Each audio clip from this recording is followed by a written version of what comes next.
Alright, so I am back. Last week, I ran a sub 20-minute 5K. I ran it at an official time of 19 minutes and 30 seconds. It was one of the most majestic moments of my life. It's a memory that I will take with me forever.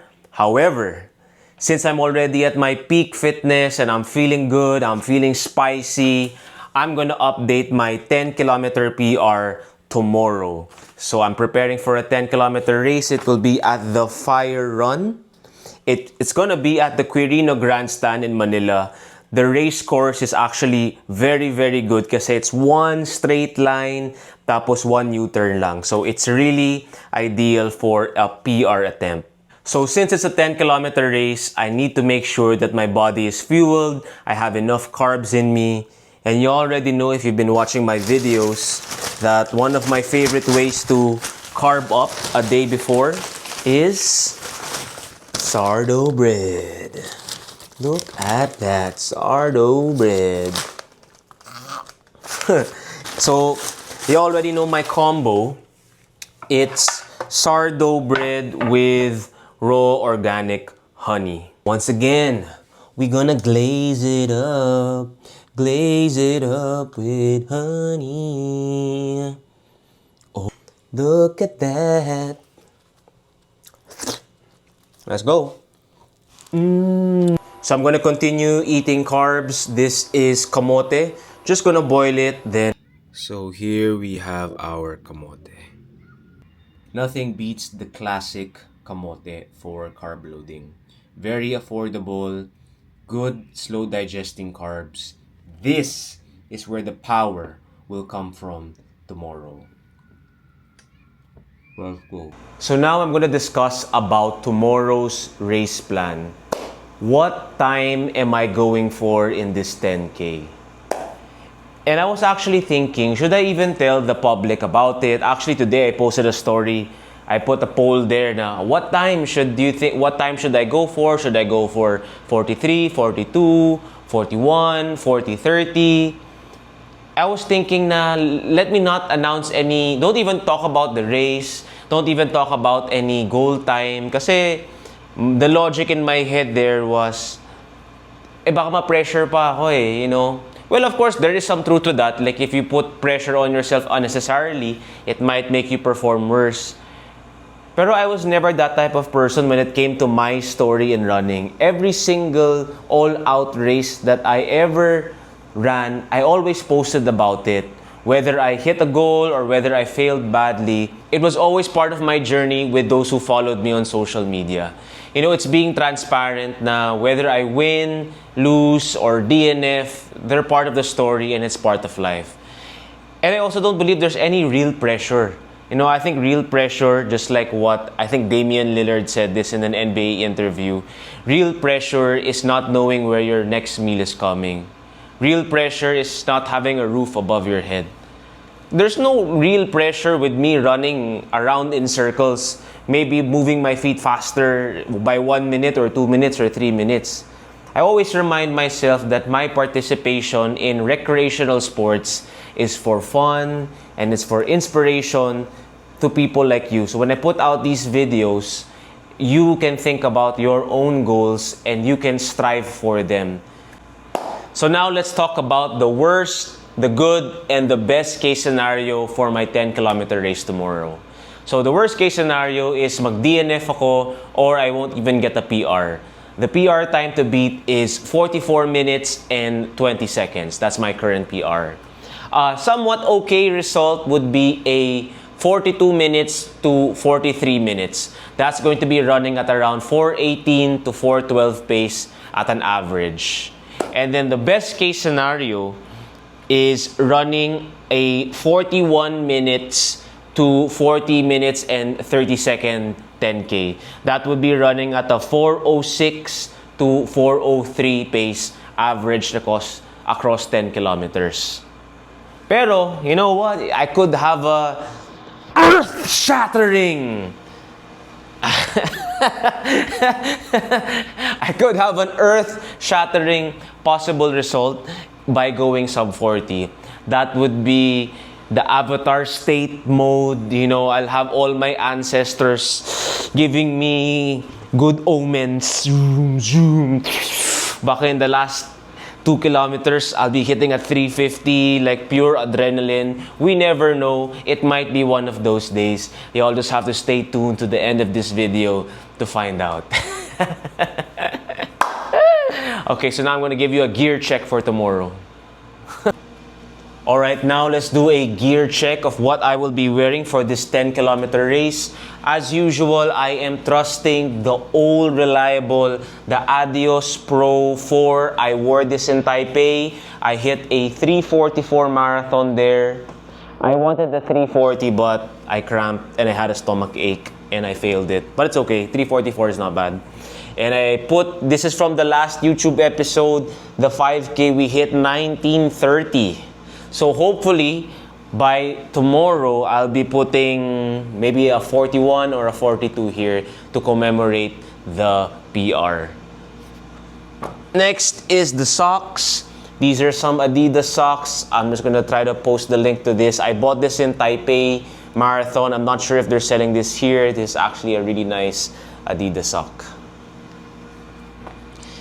Then, of course, as usual, we are sticking to our half tights era. We're done with the 2-inch shorts. This is Puma half tights. I'm gonna put the link there, so if you want these tights, then you all can get it from Puma. By the way, Puma, if you're watching this and you want to sponsor me in a Hyrox race, I'm available. And here, since we got our PR with Asics last weekend sa 5K, we are trusting Asics again with their singlet. You may be asking, Sean, how did you get these singlets? Well, I'm a big fan of using Carousel. You can find lots of good steals when you go to Carousel. Just type running singlet and you might find a nice singlet like this that is on sale or half the price. And just a general reminder, you don't need all of these branding clothes to begin your running journey. Running is supposed to be the most accessible sport because all you need is one pair of shoes. You don't even need shoes. You can just run barefoot. You can run with a plain t-shirt from Shopee, plain shorts that cost 50 pesos, 100 pesos. You can start and sustain your running journey with just the clothes that you already have in the closet. But one of the reasons why I like investing in the things that I just showed you, because number one is they look good, and there's also a correlation that if you feel that you look good, it helps you perform good as well. And there really is performance benefits when you invest in higher quality running gear like this. Like this really doesn't stick to your skin when it's sweaty, it just has good airflow, especially half tights like this. It really just, compresses your legs, and I don't know, it just helps me, psychologically feel that I'm performing better when I'm wearing higher quality clothes like this half tights from Puma. And yeah, I could go for the cheaper option. Pwede naman yun. It's not gonna really drastically change my result by any, reasonable margin. Pero one of the reasons why I buy clothes like this is because it's also very durable. I can use this like 100 times. It's still gonna be the same quality. I can use these Puma half tights for like 100, 200 quality runs, and it's still going to be a strong garter. So I also think about how many use cases can I have with my running clothes before they break down. Because there's a saying, if you buy bad quality, you end up buying 2 times or 3 times. So it's sometimes better to invest in higher quality so that you can get more value from per run. So it's a what is it called?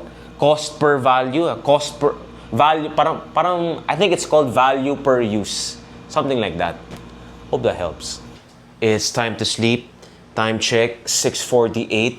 The gun start is at 4:30. So hopefully I'll get at least 5 to 6 hours of sleep. I'll try to wake up sometime around 2:30 tomorrow. And I'll be taking 2 pills of magnesium glycinate. They really help me get deeper sleep. So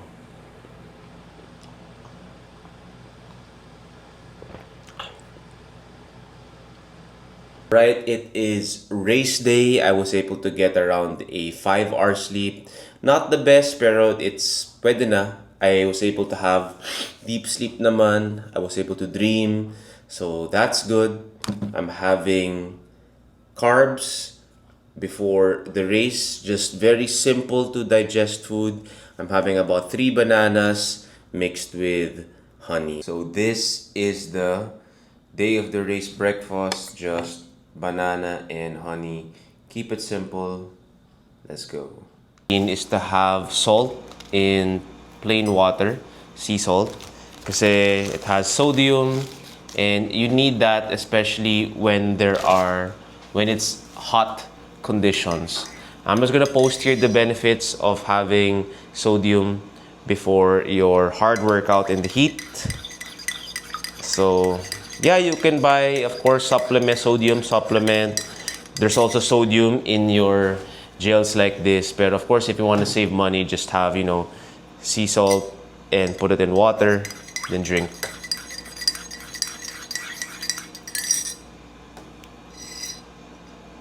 Ah, salty. So usually in the morning of a race, one of my routines is I just watch running videos from some of my idols. Currently watching one from Conor Mantz right now. Just put me in the zone, mentally prepare me that I'm gonna have a hard effort this morning. That's the GOAT, my friends. Alright, good morning. We are here in the streets of Manila. As you can see, this is the route that we will be running in later. Super flat. The weather this morning is okay. It's not super hot. Able to breathe naman normally. So I'm excited for that. So I'll try my best to get some race footage later while I race, maybe in the early kilometers. I can't promise, pero I'll try. Just about 4 minutes, we are going to start with our program. Today's twist here at Fire Run 2026.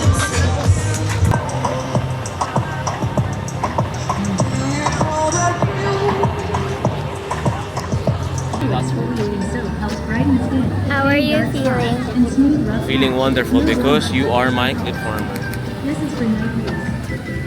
Guys, it's actually 3:30 again in the morning and I am so hungry. Our services, medical mental protector to please come up the stage.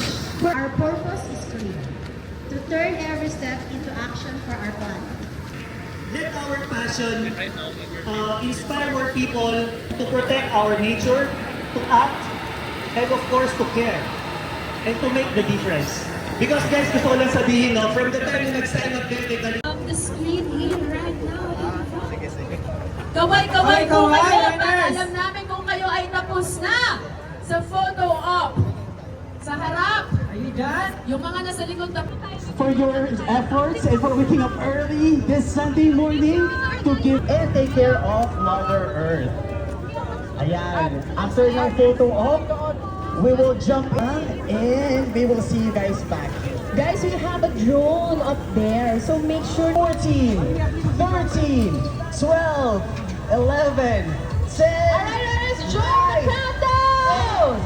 7, 6, 5, 4, 3, 2, go!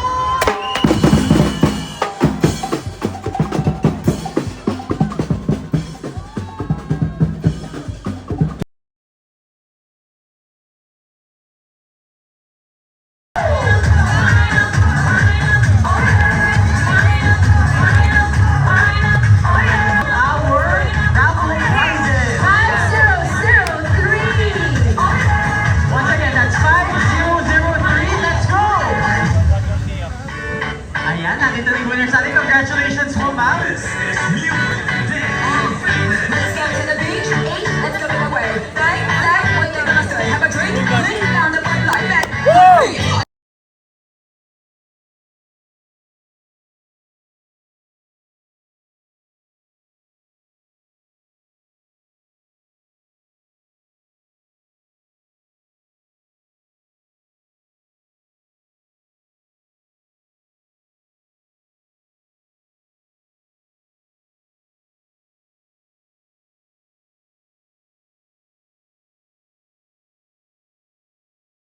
Kumusta? How'd you do? How'd you do? Yeah, good. How's your workout? Great. I don't know. I'm not yet done. Okay. But, so I'm very happy. I got 2 wins today. One is 3rd place overall, and I also got a 2-minute PR in my 10K. I'm very satisfied with the race because the training really prepared me for the pain. I was able to endure all 10 kilometers without any side stitch, no problems breathing. I'm going to keep improving. At the latter end of the year, I'm going to prepare for a half marathon PR and a full marathon PR. I'm going to rest, then let's go to the awarding. Ow. And our second runner up, finishing a time of 41 and 51 seconds. Bib number 10-0508. Congratulations to Shan Ken.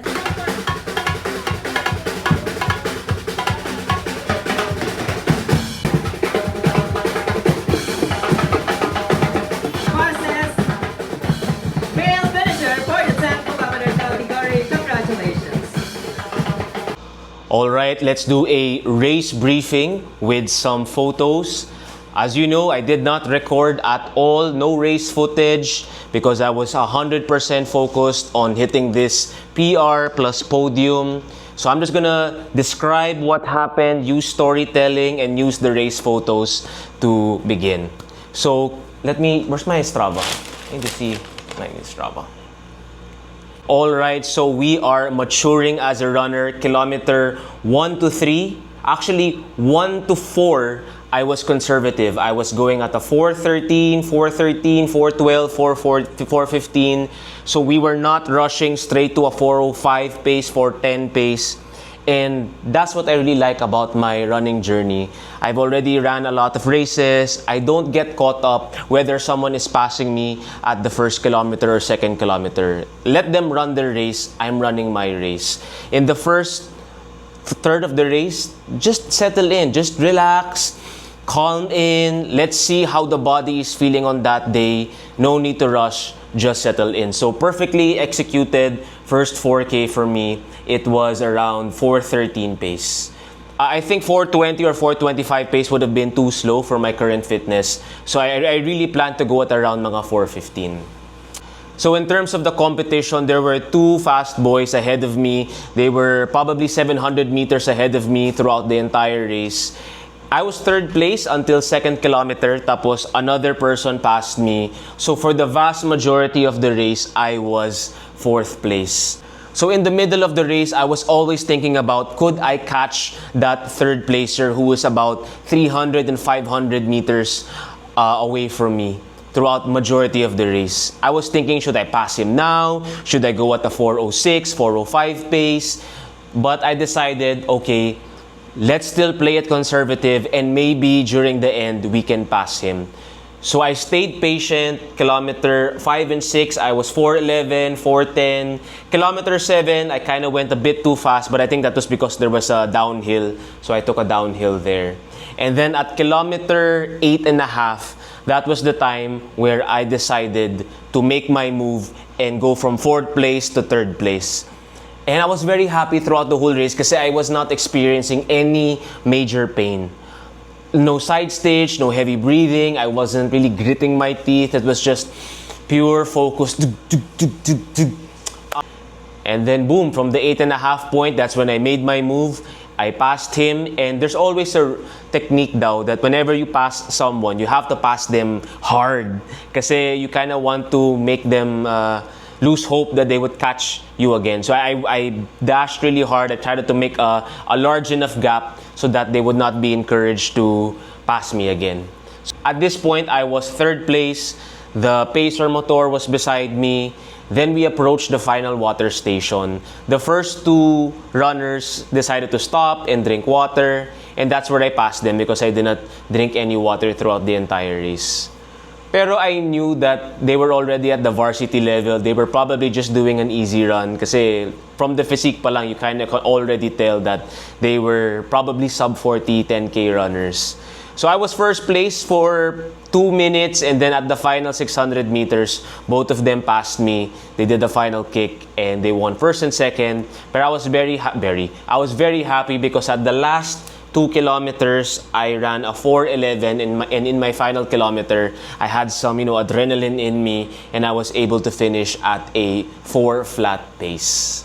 So I'm very happy with the race strategy. Start conservative, be focused in the middle of the race, and in the last part, I was a bit tactical, and then of course at the last kilometer, I kind of ran with my heart. Maybe asking, what's next? I went back-to-back weeks, had PRs, double podium. What's next? So I cannot be racing forever. That's going to be not good for the body. There's a season of training, there's a season of racing. Now I think there has to be a season of resting. So I'm going to take it a bit easy on my body. Take maybe 1 to 2 weeks to have lower mileage, just recover, and then I'm gonna begin a new training block for my marathon. So the marathon, my initial goal is to hit at least sub 3 hours and 20 minutes. I will do a half marathon PR somewhere in that training block. We're gonna see where we can plot that. And I'm going to begin that training block. I think it's going to be around 18, 19 weeks. A lot of time to improve, a lot of time to prepare and train. I'm currently around 141 to 142-ish pounds right now. I'm going to slowly lose the body fat, and hopefully by that time, I'll be racing at around 134 pounds. So I have a lot of time to lose more weight. I don't have to do any drastic dieting. I'm going to take it slow and sustainable. I'm very excited. Thank you everyone for watching. Please like, comment down below, and subscribe. That really tells YouTube to push out my videos. It also encourages me to keep on filming these races and these experiences for you. I hope that I have inspired you to chase your own goals. You can do it too. Be determined in your heart. Commit to a plan, and don't be afraid to document your own journey, because you can inspire someone else within your circle. Thank you everyone. I'll see you in the next video. Subscribe! Bye.